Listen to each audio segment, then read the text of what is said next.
오늘 말씀은요, 한계를 넘어서는 우리가 한계가 있습니다. 그런 힘이 뭘까? 유리천장이라는 말이 있어요. 내가 탁월한 능력과 실력을 갖췄는데 인종차별 때문에 아니면 성차별 때문에 아니면 내가 장애를 가졌기 때문에 승진하지 못하는 어떤 경제적 용어입니다. 유리천장. 이 유리천장에 갇히면 그 마음이 여러분 얼마나 힘들고 갑갑하겠습니까? 그런데 스스로가 이런 유리천장을 만들어서 그 안에 들어가 있는 사람도 그런 경우도 보게 됩니다. 아무런 주위에서 볼 때는 부러울 게 없는 사람들인데 자기가 만든 유리천장에 갇혀서 씨름하고 힘들어하는 모습은 하나님 아버지의 마음이 아닙니다. 오늘 여러분 보세요. 이 야베스라는 사람이 이런 유리천장 같은데 갇혀 있어요. 야베스라는 뜻은 저주받았다는 뜻입니다.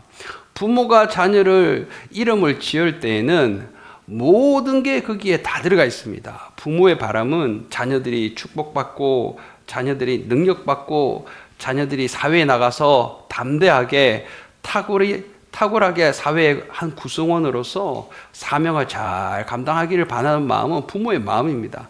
그래서 그 이름에는 모든 부모의 바램과 또 우리 믿는 자들은 신앙이 거기에 집약되어 있는 것입니다. 그래서 그 이름을 보면은 그 사람의 그 신앙이 들어가 있는 겁니다. 모세는 물에서 건져 올렸다. 히브리어로 이게 모세입니다, 여러분. 야곱은 발꿈치를 잡고 태어났다.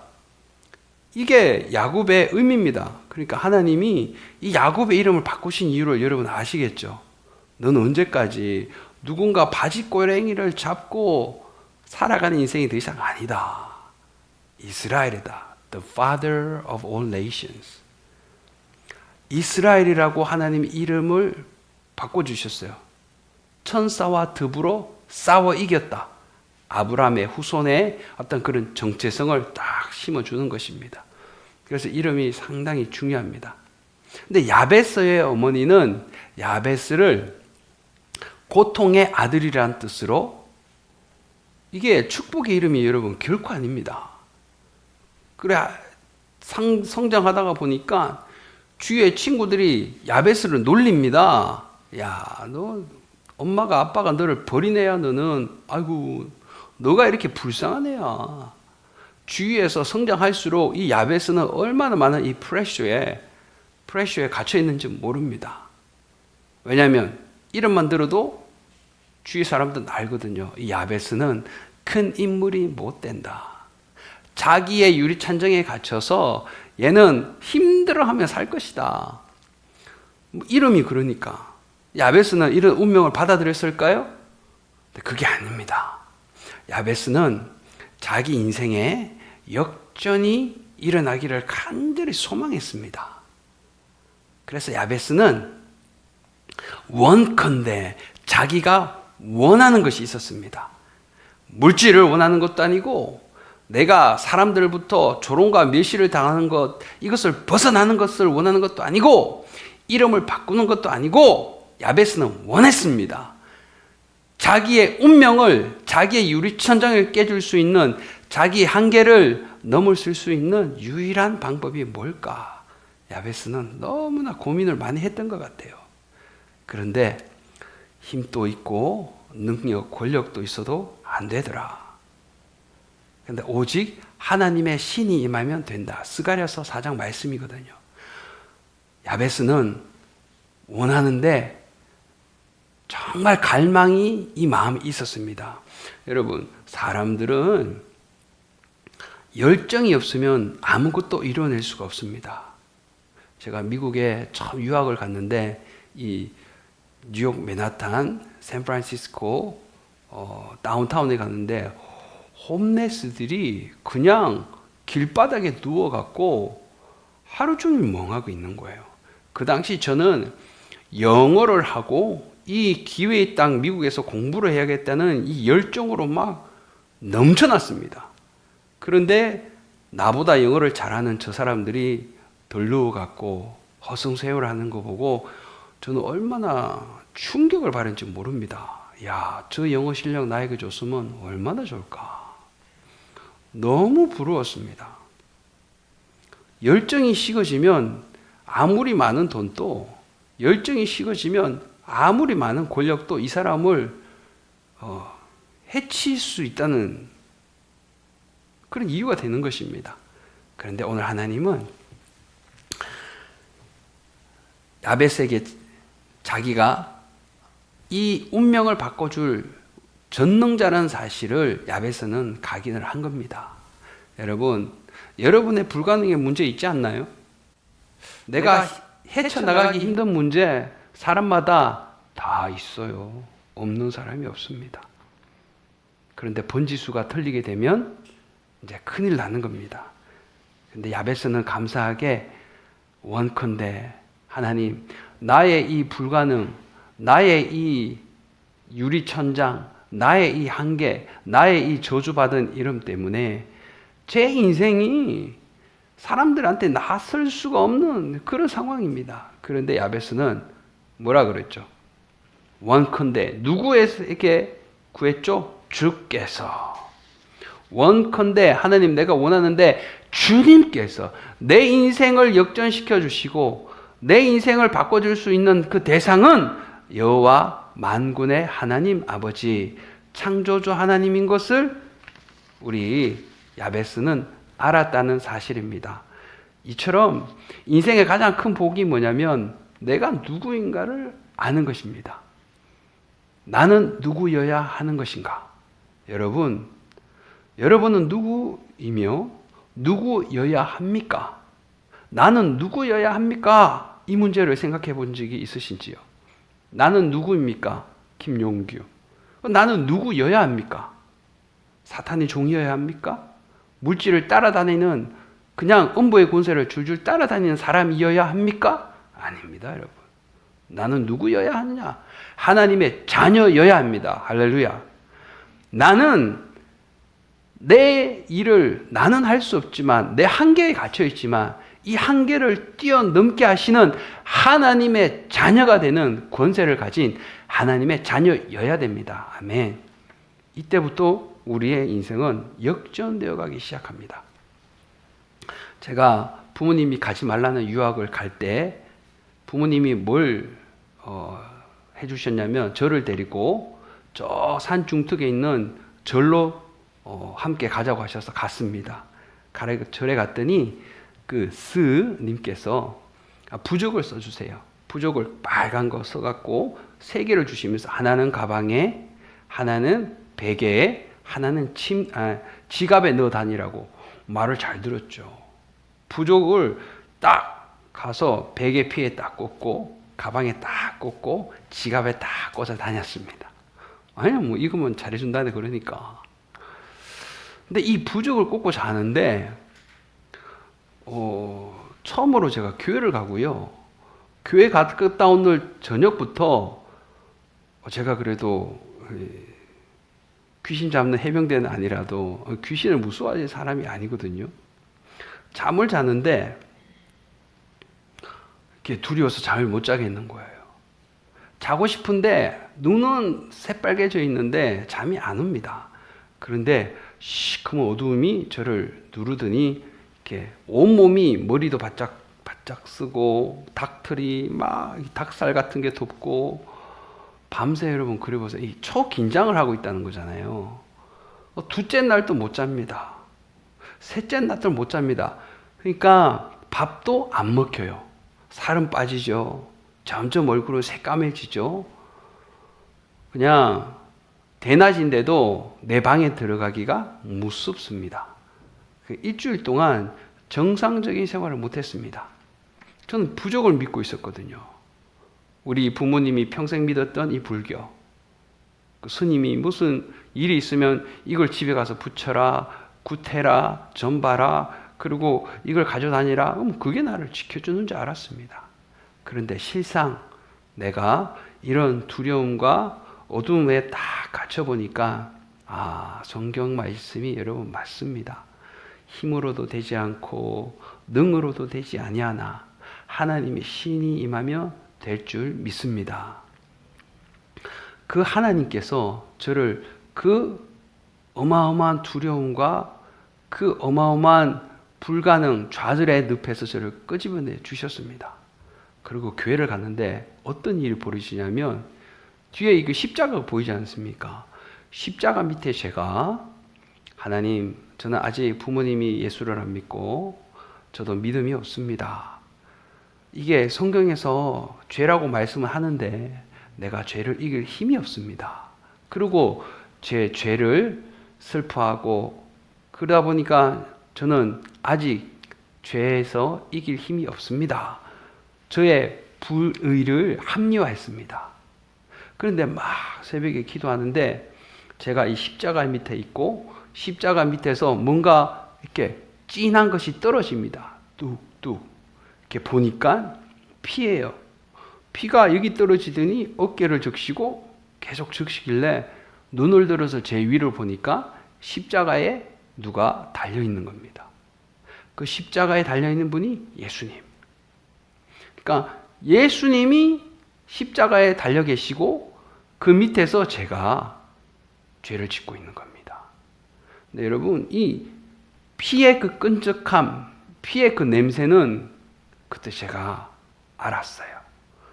막 징그럽고 무섭고 소스라치게 놀라고 그러면서 십자가에 달린 예수님을 내가 바라보는 순간 제가 막 이렇게 터졌어요. 막 부르짖으면서 하나님 잘못했다고.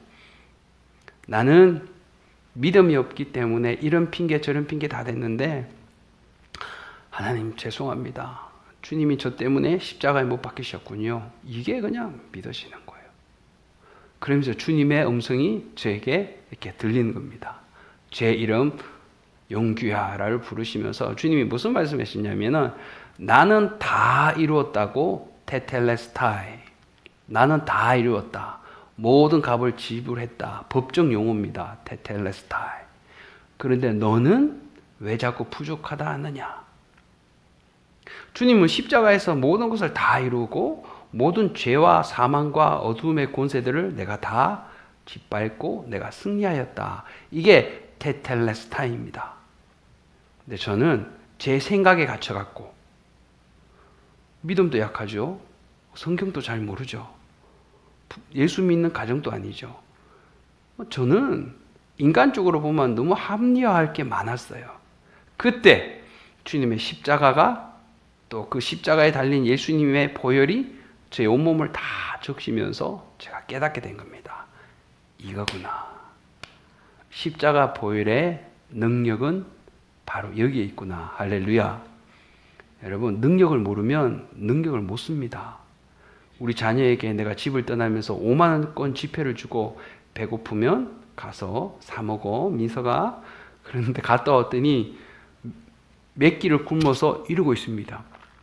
왜 굶었니? 돈을 줬는데. 이건 음식이 아니잖아요. 돈이잖아요. 이걸 제가 어떻게 해요? 이런 거 똑같습니다, 여러분. 돈을 줬으면 그 돈을 주면 먹을 것을 주님이 사 먹게 되는 겁니다. 아멘이시죠? 우리에게 십자가의 보혈의 능력과 권세를 주셨으면 우리가 그걸 믿으면 내가 다 이루다 그러면 내가 믿을 때 그 돈을 쓰면 밥을 먹을 수 있는 것처럼 사랑하는 여러분, 십자가의 보혈의 능력은 이미 우리가 예수님을 영접할 때 하나님께서 여러분의 모든 문제에서 그 이름을 사용하고 그 피를 뿌릴 때마다 주님은 승리케 하여 주심을 믿으시기를 바랍니다. 그래서 성경은 이 말씀을 많이 해요. 내 믿음대로 되리라. 아멘. 그래서 우리 생각만큼 하나님을, 내 신앙을 위태롭게 빠지게 만드는 것처럼 위험한 게 없습니다. 내 생각, 내 시각. 시편 37편 5절에는 이렇게 말합니다. 너의 길을 여호와께 맡기라. 저를 의지하면 저가 이루시고 내 의를 빛같이 나타내시며 내 공의를 정오의 빛같이 하시리로다. 너의 길을 여호와께 맡기라. 십자가 앞에 다 내려놓고 맡겨야 되는데 맡기다 하는데 기도하고 돌아서면 다시 우리가 엎어 서버립니다. 이런 것을 하나님은 기뻐하지 않으십니다. 하나님께 맡기고 자녀도 맡기고 내 미래도 맡기고 내 생각도 맡겨야 됩니다. 내 생각은 다 내 게 아닙니다. 종교개혁을 했던 루터는 이 생각의 위험성에 대해서 너무나 잘 알았어요. 하늘로 날아다니는 새는 내가 어쩔 수가 없다. 왜냐하면 못 잡잖아요.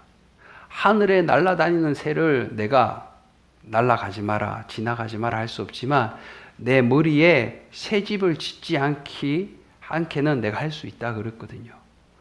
수많은 생각들이 막 지나갑니다. 그러나 그 생각의 집이 내 머리 위에 짓지 못하도록 하는 것은 내가 머리를 털어버려야 돼요. 이건 나의 역할입니다. 모든 새들이 다 날아다닌다고 나한테 오는 게 아니죠. 그러나 새집을 짓고자 할 때는 내가 털어버려야 되는 건 나의 책임이에요. 그러면 하나님께 다 맡길 때 공의를 정오의 빛같이 밝게, 어둠이 없게 다 드러나게 하시고 하나님이 그것을 책임진다는 말씀입니다. 사랑하는 여러분, 한계에 봉착해 계십니까? 어떤 막다른 골목에 여러분 딱 맞아 서서 지금 어디를 봐야 될지 모르는 분들이 계십니까? 하나님께 맡기십시오. 아멘. 주님께 와야 됩니다. 인생의 모든 문제는요, 그 해결책이 나에게 있다고 사람들은 생각합니다. 그래서 내가 뭔가를 할 수 있다고, 내가 큰 능력이 있다고 생각을 하는 경우가 많습니다. 큰 성공을 이뤘던 스티브 잡스가 2011년에 그 많은 부와 명성을 놔두고 2011년 5월에 그냥 이 생을 마감합니다. 그 스티브 잡스가 죽으면서 무슨 말씀을 했냐면은 다른 사람들이 보기에는 나는 성공한 인생처럼 사람들은 말하지만 그러나 나는 일 외에는 기쁨이 없었다. 자기가 먹고 살만한 만큼 재물을 쌓으면 이제는 부와는 상관없는 것을 추구해야 된다. 이 사람이 침대에서 그걸 깨달았어요. 죽음을 얼마 앞두지 않은 그 침대에서. 근데 하나님은 우리에게 뭐라고 말씀하십니까? 하나님이 없는 인생은요, 어차피 육신의 정욕, 이생의 자랑, 안목의 정욕, 여기에 그냥 함몰될 수밖에 없는 것이, 돈이 있으면 여러분 사람들이 뭘 합니까 도대체? 돈이 있으면 뭘 합니까? 저는 미국에서 실리콘밸리에 살면서 똑똑히 봤습니다. 돈이 있으면 뭐 합니까? 스포츠카 사죠. 수영장 딸린 테니스 코트가 있는 집을 사죠. 그래서 뭐 할 건데요? 그 다음부터는 타락하기 시작합니다. 그러나 하나님을 믿는 여호와를 경외하는 사람들은 그 어마어마한 재물을 가지고 저기 인도에 가서, 저기 아프리카에 가서 헐벗고 굶주린 사람들을 직접 가서 섬깁니다. 똑같은 재물을 가졌는데 그 사람들의 인생의 방향성은 너무나 다릅니다. 왜일까요? 왜일까요? 내 인생을 내가 어떻게 할 수 있다고, 내가 컨트롤할 수 있다고 믿는 교만함 때문에. 그래서 하나님은 교만함을 싫어하세요. 겸손한 자에게 복을 주시는 그 하나님. 너는 마음을 다하여 여호와를 의뢰하고 내 명철을 의지하지 말라. 너는 범사의 그를 인정하라. 그리하면 내 길을 지도하시리라. 잠언 3장 말씀입니다. 우리의 마음밭에 우리가 무엇을 채우고 있습니까?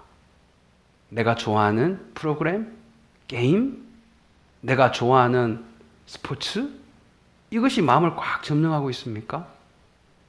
아니면 미래에 대한 막연한 두려움으로 내 마음이 채워져 있습니까? 여러분 보셔야 됩니다. 마음이 뭐가 있는지. 근데 우리의 마음은 하나님의 영이, 하나님의 은혜가 거하는 거룩한 곳입니다. 이 마음에는 여호와 하나님, 죄와 사망에서 그것을 구원하시기 위하여 아들 독생자를 보내신 그 사랑이 믿음을 통하여 여러분과 우리의 마음이 좌정하실 때, 여기 좌정하여 주실 때 우리는 그 하나님이 내 인생을 견인해 가신다. 하나님 이것이 맞습니까? 하나님 저것이 맞습니까? 물을 때 하나님 응답해 주시고 하나님 말씀 따라가는 것이 가장 안전한 길이고 가장 최선의 길이라는 사실을 우리는 신뢰하게 됩니다. 그럼 거기에는 평안이 있고 거기에는 희락이 있고, 거기에는 안정이 있고, 거기에는 감사가 있게 될 줄 믿습니다. 이것이 신앙생활을 하는, 예수님을 믿고 따라가는 신자의 삶의 모습이 아닐까 저는 생각합니다. 그래서 범사의 그를 인정해야 됩니다. 왜 이런 생각지도 못한 일이 나에게 일어났을까? 왜가 아니라요. 이런 일이 일어났으면 하나님 뜻은 무엇일까? 이것을 살펴야 되는 거예요. 왜? 후회하고 따지고 이런 것이 하나님의 뜻이 아닙니다. 범사의 그를 인정하라. 하나님, 제가 운동하다가 뒷다리 여기 아킬레스건이 거의 뭐 80% 파손된 적이 있었습니다. 깁스를 하고 다녔어요. 3달 동안이나. 얼마나 불편하던지요. 왜가 아니라 하나님, 다리가 안 부러지고 걸을 수 있고, 그리고 내가 겸손하게 주님을 쳐다볼 수 있게 하시니 감사합니다. 그랬더니 마음이 진정이 됩니다. 진정이, 왜가 아니라 이런 일을 통하여 하나님이 나에게 원하신 게 무엇일까? 이걸 바라보게 되는 겁니다. 사랑하는 여러분, 하나님은 여러분에게 복을 주시고 여러분을 지키시기를 원하고, 여러분에게 하나님이 얼굴빛을 비추사 평강과 은혜를 주시기를 원하시는 하나님입니다. 그 하나님을 우리는 아버지로, 또 구원자로, 창조주로 모시고 살아가는 우리의 삶이 얼마나 복됩니까? 할렐루야. 모든 곳에는 이유가 있습니다. 여러분이 여기 있어야 되는 이유, 여러분이 여러분의 부모님이어야 하는 이유, 여러분이 이 한국 땅에 있어야 되는 이유, 다 이유가 있습니다. 하나님을 바라볼 때 그 이유는 깨끗이 밝혀지고 드러나고, 하나님의 뜻을 붙잡을 때 인생의 모든 어지럽고 흔들렸던 문제들이 해결되는 역사가 있게 될 줄 믿습니다. 아멘. 그래서 하나님이 우리에게 원하신 것들이 무엇일까를 잘 이렇게 바라보면서 내 인생을 우리가 생각해 보지 않겠습니까?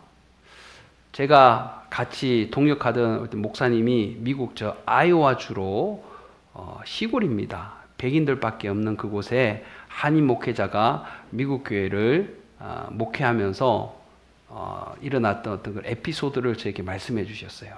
어느 날 교회의 우편물로 이렇게 편지가 왔는데 그 안에 체크가 들었습니다. 100만 불. 100만 불이면 얼마일까요? 100만 불이면 지금 14억? 14억 될 겁니다. 그 교회가 크지 않습니다. 그런데 그 교회에 어떤 분이 돌아가시면서 이제 재산을 정리한 겁니다. 변호사를 통해서. 그래서 자녀들에게도 일정 부분 유산을 남겨주셨지만 100만 불을 교회에 미국은 체크를 쓰면 그것이 돈으로 바뀌어지거든요. 그게 왔다는 거야. 그러면서 교회와 지역 발전을 위해서 써주십시오. 이러는 겁니다. 돈이 많은 분이에요. 그러니까 미국은 크리스찬 문화가 저 밑에 깔려있는 문화이기 때문에 이 사람들은 늘 내가 가진 것을 하나님께 환원해야 되고 섬겨야 된다는 생각들이 많은 사람입니다. 특히 시골일수록 보수적인 신앙을 가지고 있기 때문에 내가 가진 재물이 하나님 거라는 걸 알고 이 사람들은 그냥 자녀들에게 주기에 급급하지 않습니다. 자녀들에는 일정 부분의 포션만 주고 교회에 이것을 쓴 겁니다. 그러면서 이분이 놀란 거예요. 야, 김 목사님, 이것이 미국이라는 것을 제가 알았습니다. 그 어마어마한 평생을 들여서 노력해서 번 돈을 교회에 내면서 교회와 하나님 나라와 지역 사회를 위해서 목사님께서 잘 써주시면 고맙겠습니다. 자기가 이제 감동을 먹었다는 겁니다. 여러분, 내 길을 하나님께 맡기지 않으면 불안해서 내 자녀가 굶어 죽을까 싶어서 아마 다 줬을걸요? 최고의 부모의 신앙, 최고의 우리가 붙잡아야 될 이 인생 가운데 단단한 동아줄은 바로 하나님의 믿음의 동아줄입니다. 자녀를 따라다닐 수 없어요. 내 마음, 내 생각대로 우리가 마음 먹을 수가 없어요. 내 인생인데 왜 그럼 내 뜻대로 안 됩니까? 내 인생이 내 게 아닌 거죠. 내 인생의 주인이 따로 있다는 거죠. 하나님이 내 인생의 주인이 되면 우리는 강하고 담대하여서 이 야베스가 바라봤던 하나님, 주께서 원컨대 주께서 나에게 복을 주십시오. 누가? 나를 지으신 하나님께서. 그리고 주의 손으로 나를 도우사, 다른 대상이 다른 사람이 아니라 주님이 나를 도우사 나를 환난을 벗어나 근심이 없게 하여 주시옵소서. 하나님은 능히 할 수 있는 분이십니다. 야, 하나님이 이 기도를 너무나 합당히 여기시고 너무나 이 야베스가 하나님을 전적으로 신뢰하니까 하나님이 내가 너를 보았노라. 그러면서 마지막에 뭐라 그럽니까? 하나님이 그 구하는 것을 허락하셨더라. 할렐루야. 일의 시작과 끝을 누가 합니까? 하나님이 하셔야 되는 거예요. 일의 시작과 끝은 항상 하나님. 기도의 시작과 기도의 끝도 항상 하나님. 우리의 삶이 이렇게 딱 시작과 끝을 기도로 시작하고 하나님께서 시작하고 끝내게 하실 때 그 인생은 하나님이 붙들어 가게 될 줄 믿습니다.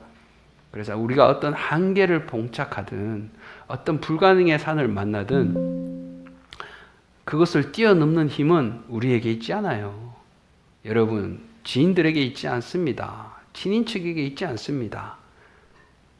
이 인생의 모든 문제를 해결하시고 이 세상을 지으시고 오늘 또 만물을 통치하시는 그 하나님, 우리가 그 한계를 인식하고 하나님을 바라보고 하나님께 구할 때 우리의 인생은 역전이 일어나게 될 줄 믿습니다.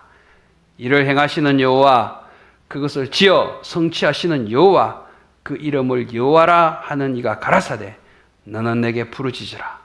그러면 내가 알지 못하고 크고 비밀한 것들을 내게 보이리라. 아멘. 이를 행하시는 여호와입니다. 믿으면 하나님은 이를 행하십니다. 그리고 그것을 짓고 그것을 성취하시는 능력이 있는 그 분임을 먼저 말씀해 주시면서 너는 내게 부르짖으라. 원컨대 주께서 너는 내게 부르짖으면 내가 그것을 듣고 우리가 주님께 열정적으로 주님을 찾고자 할 때 하나님은 아신다는 겁니다. 그 하나님을 여러분은 신뢰하시고 나는 안 된다. 하나님 그 사람과 합작품을 만들어낼 수가 없습니다. 나는 안 되지만 하나님이 되게 하시면 능치 못하며 없을 줄 믿습니다.